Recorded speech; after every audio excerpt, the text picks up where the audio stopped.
कबले जिया तू दौलत दिल में दिया हो।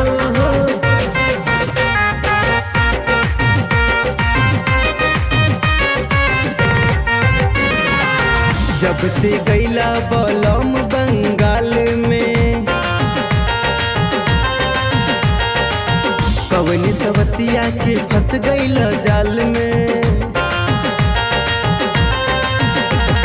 घर छोड़ी में हरे राजा घूमेला बंगाल कब काशी काली कोठरिया में कदाया जोरी डाल दिया में बाती। जब से गैला बलम बंगाल में लाग सवतिया के फंस गैला जाल में। बन के कमर कर धनिया राजा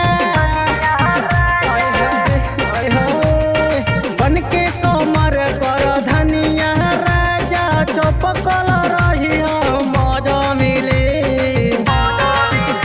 अरे बबी चिखाई बोठ के लाली राजा जी लाली सोना जी तबे चिखाई बोठ के लाली बनबा जब बाहुबली वालम।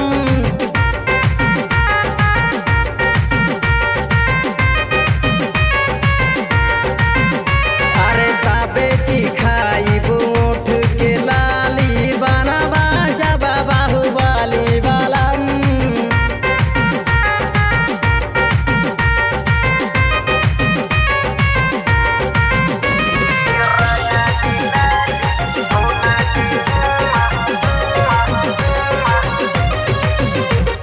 छुआना राजा छुआना मधु के जैसे दहिया दुहाना।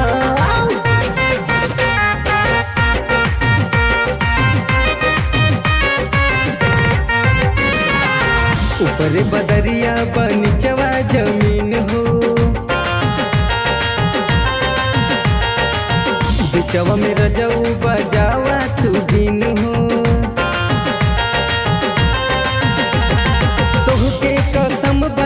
पगले के अपना सताई है हो घर परिवार छोड़ी राजा जी बहरा न जई है हो। ऊपर बदरिया बनीचवा जमीन हो बिचवा में रजऊ बजावा तू बिन हो। राजू रवि रानी गंज वाला राजा जी हर राजू रवि रानी गंज